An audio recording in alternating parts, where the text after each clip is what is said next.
Good morning to one and all. So, in continuation to the yesterday's topic, Stanley Miller apparatus.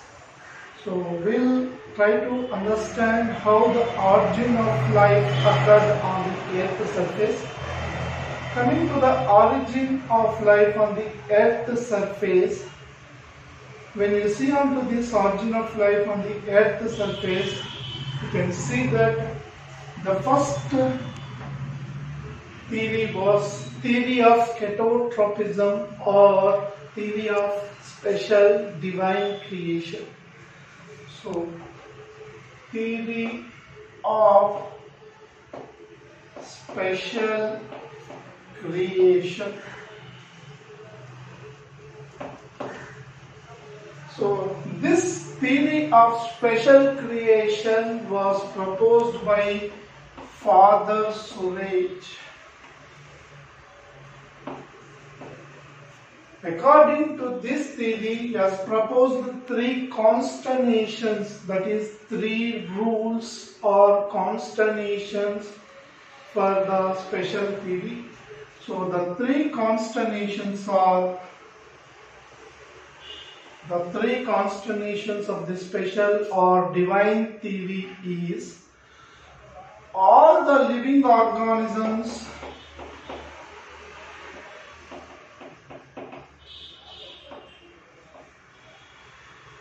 are created 4,000 years ago. The second is they were created as they were present, means now. The third consternation of this particular theory says that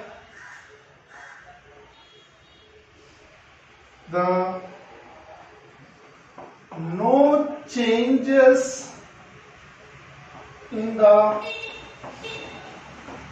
organism took place.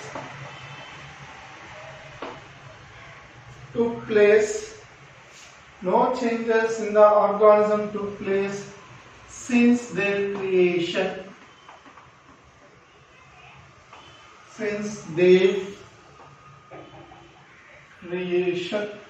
So, this Father Suraj theory says that this is also called as divine theory. This is also called as divine theory or theory of special creation. In this particular creation theory, so all the living organisms were created 4,000 years ago, but as per the Big Bang theory, Earth was 4.5 billion years ago.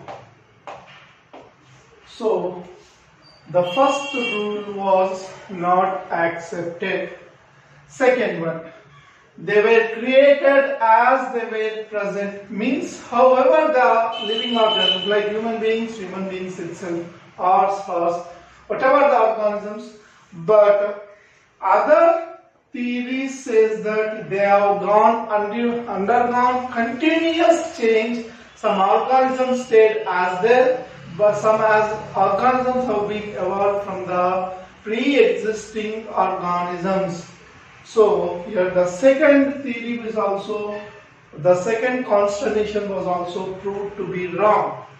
And the third one, already we have discussed that they are undergoing constant change in the course of time. So, with this, the three consternations of the special theory or divine theory was ruled out or not accepted or rejected.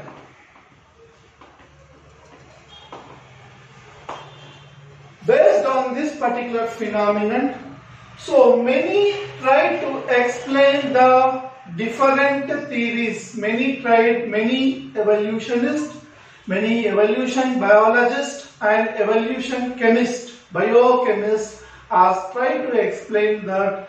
Already we have discussed that Stanley Miller, the person who has proved the Oparin and Aldani's chemical synthetic theory or organic evolution theory. With that, we come to a conclusion that first cellular life, non-cellular life occurred 3 billion years ago. So, first non-cellular means without, probably might be virus, or mycoplasm. First non-cellular life occurred around 3 to 3.5 billion years ago. So with this, and this was occurred in the water, that is sea water. So because in the sample collection of the Stanley Miller apparatus, they have took the water after reacting, and that water which has been already reacted before not having any life, and once the reaction took place, they consisted of amino acids. This is the indication that the first life probably might have evolved in the water, that is especially the sea water. So as a result of these continuous efforts by the ecologist, evolutionist, so it was proved that the first living form on the earth was approximately 3 to 3.8 billion years ago, and it was only occurred in the water, and later it was proved to be the cyanobacteria, chemoheterotrophic bacteria. As a result of this phenomenon, so the first life occurred is either acellular, which acellular changed to the cellular form, that is cyanobacteria. So in concern to this particular phenomenon, in this particular phenomenon, we have seen the organisms like two other scientists has put forward their efforts in concern to this origin, explaining the origin of life. One is Charles Darwin, Charles Edwin Darwin. So already we know that Charles Darwin is considered to be the father of evolution or organic evolution by other evolutionists. Means other scientists consider Charles Darwin as the father of evolution. So we also consider him as father of evolution. So when you come on to this Charles Darwin, there was a very interesting story related to the Charles Darwin. Actually, Charles Darwin was a 5th dropout student in England. Means he has been dropped out of school. So generally, when he used to go to school like others, he used to take some organisms in the packet, because when you see in the certain international schools or certain schools or certain places, you will be having a blazer on your as a symbol of dress code. You will be having a blazer. As the country is completely cold, they used to have a blazer. In the blazer, he used to catch certain animals, and he used to sit on the bench. So when he sat on the bench, the other students also who shared that bench, they used to sit on the same bench. And they used to complain to the teacher that something is crawling on the body of them. So some organism is crawling, and by continuous what you can call objections from the students. So one day the teacher checked his packet. Then he has observed the little animals like rat, cockroach, and other crawling animals. So that was informed to his father. So because of these continuous objections, he left the school. He left the school, and his work was completely done on observing the. So this is one of the important story, and which is funny, but which shows his interest towards the living organisms, which made him the father of evolution. So in this concern, when we go on thinking of that, so whatever the importance or the effort or interest, also certain times makes a person a highlighted person. Sometimes you can see that because of his interest only was made as a father of evolution. Now coming on to the Charles Darwin. Charles Darwin, so he was selected as a biologist in a crew members of 22. So actually 21 members were present, and one more member was needed, and he want to, that person who was the captain of this ship selected Charles Darwin because of his interest, and which has made his life a different. So in the 1835, he has started his expedition in 1827, and this expedition continued for 3 years, that is 1829, and the second expedition 1830 to 32. So these are the two expeditions done, which is of almost 5 years of time span, where in this expedition he went on to the islands known as Galapagos Islands.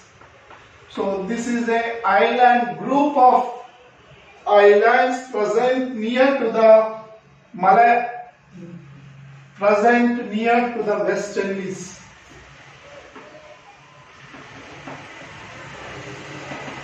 At the same time, almost near the same time, Malay Archipelago.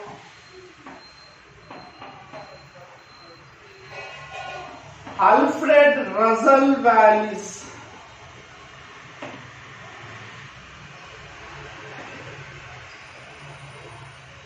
He has worked in this Malaya Archipelago, where both worked on the same, but because of the paper submitted by the Charles Darwin in the year 1835 to Royal Society of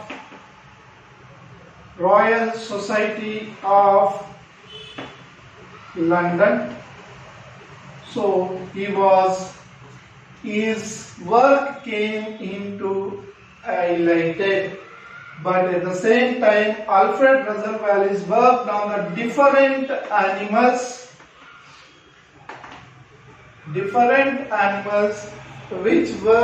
which was almost similar to the Galapagos Charles Darwin work. As a result of this, he has propounded a theory called as theory of natural selection.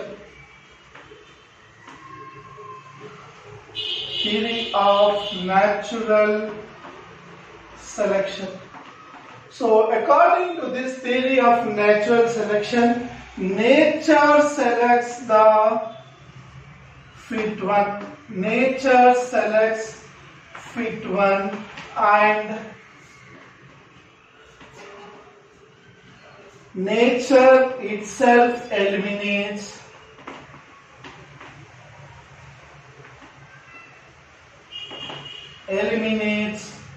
weaker one.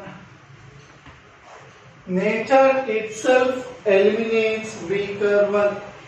So according to this theory of natural selection, so in this natural selection The nature selects the fit one and nature itself eliminates the weaker ones, and this is only possible.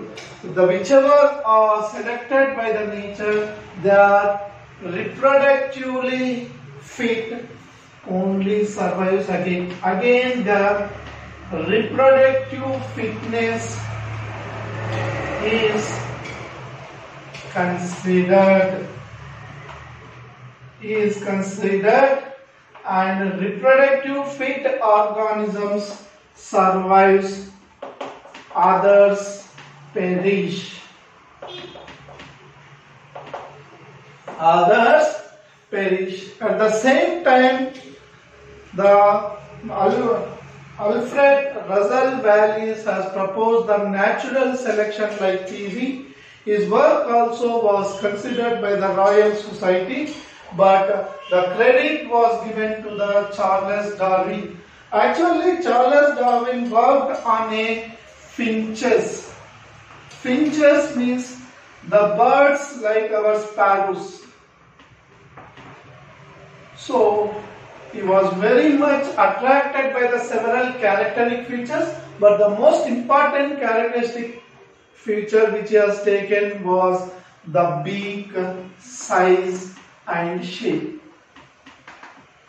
Beak, size and shape, because of which the natural selection as well as the theory of evolution came into existence. So, here, when we talk about everything, we need a proof. So, without proof, science also, you know that science is a way of living, science is a way how to live, science is a way how with proof. So, here, every scientist or every evolutionist or other scientists, they accept with evidential proof. So evolution is also having certain evidential proofs.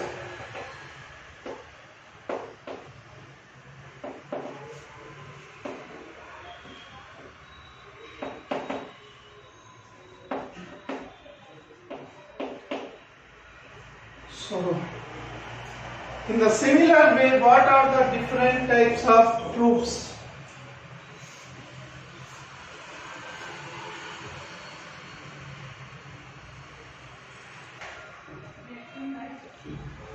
So coming on to the evolution is having certain evidential proofs, and evolution is also showing the proof.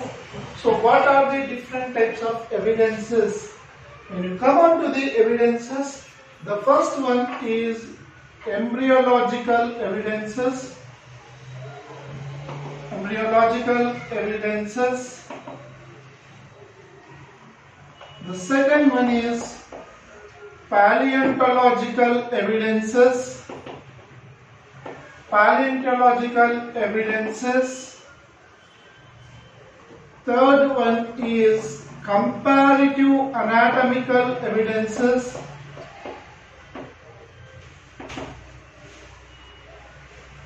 The fourth one is molecular evidences.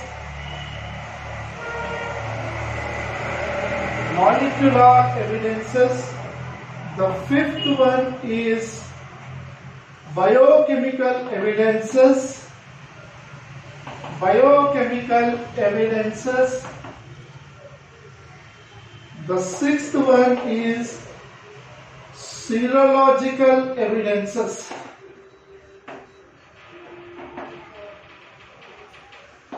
Serological evidences. So coming on to the embryological evidences. So when you talk about embryological evidences, we need to remember a person by name Ernest Haeckel. So Ernest Haeckel. So according to this Ernest Haeckel, when you talk about this, when you observe the embryos of different living organisms, so you can see that when you compare that, primarily we are unicellular, that is our ancestor is protozoans, then multicellular up to coelenterans, many cells. Again, after when you compare that, we are looking like chick, salamander, rabbit, rat,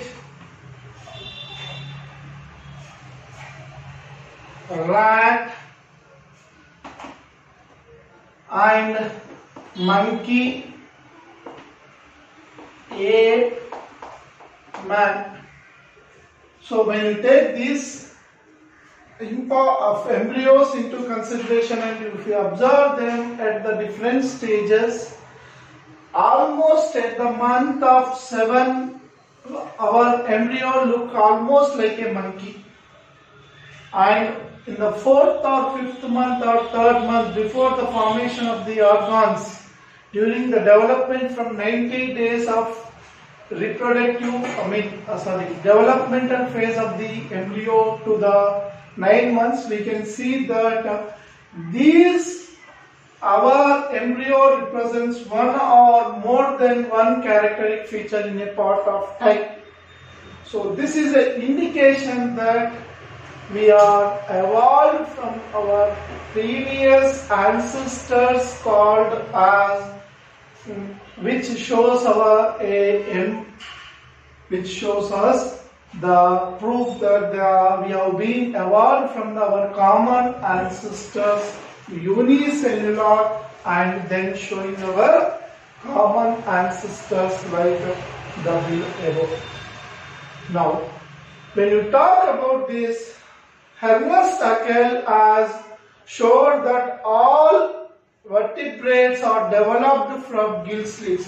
So when you observe at any point of time, we are showing our ancestor invertebrates during the development, and we are showing our common ancestor shrews, which are our common ancestor to the chordatans. So these all vertebrates at any course of time during the development, they show the gill slits on their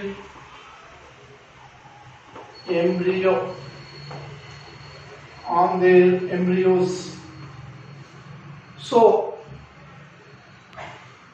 this is near to the head, but it was partially correct, but this theory was disapproved. However, the gill slits, when you take the adult human beings, adult humans or developed humans, they does not show, or any other organism, they do not show gill slits. So here one more important, who is considered to be the father of embryology, Carl von Beek. Carl von Beek. So he is considered to be the father of embryology. Father of embryology. So Carl von Beek has proved that no adult organisms are showing the characteristic feature of their ancestors. Gill slits are not present in the organisms which are adult, and it is only restricted to the embryonic stage. So the embryonic theory was partially disapproved, but it was certainly accepted as a embryological evidences. So here when you talk about the Ernest von Haeckel or Ernest Haeckel, we need to remember for a neat important point that ontogeny repeats phylogeny.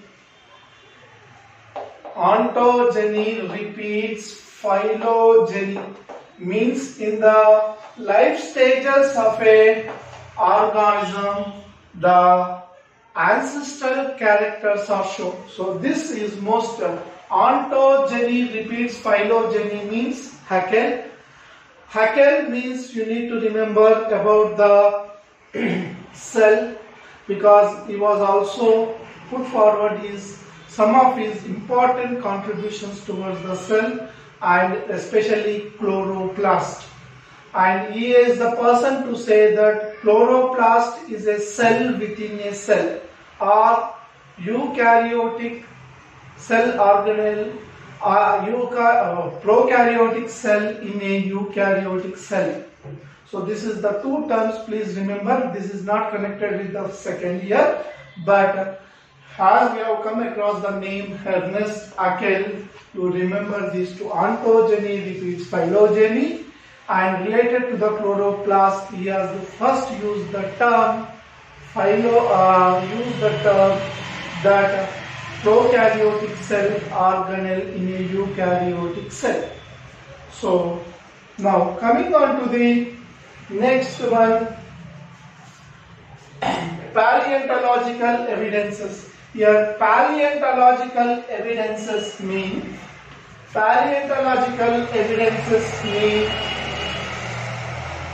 fossil evidences. Fossil evidences. What is a fossil? Fossil means fossil fuels. You might have listened about. What is a fossil? Fossil is a hard part of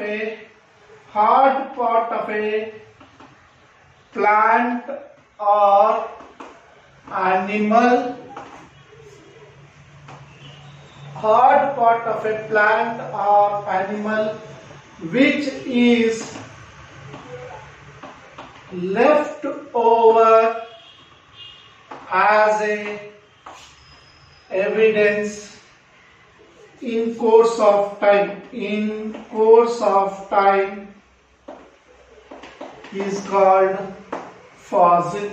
So how many types of fossils can be there? We can see that the fossils are of different types.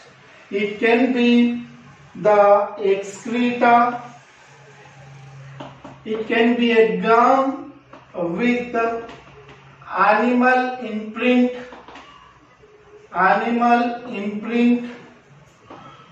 It can be generally mostly bones, teeth or skull and other parts, sometimes skin. So how these fossils are formed? Generally fossils are formed because of various reasons, that is because of several conditions. In the case of dinosaurs, we get the complete skull in the different parts of India, and certain times the skin, and certain times leucost, which is embedded, which has been already eliminated from the earth's surface, which has been imprinted or which has been covered by the gum, which serves as a fossiler evidences. So all fossiler evidences, most of the time they will support as a paleontological evidences. Paleontology is the study of animals or plants which are converted into fossils by the course of time because of the different conditions existing on the earth's surface, is called as fossiler evidences. So we'll stop for the day and we'll continue the topic tomorrow.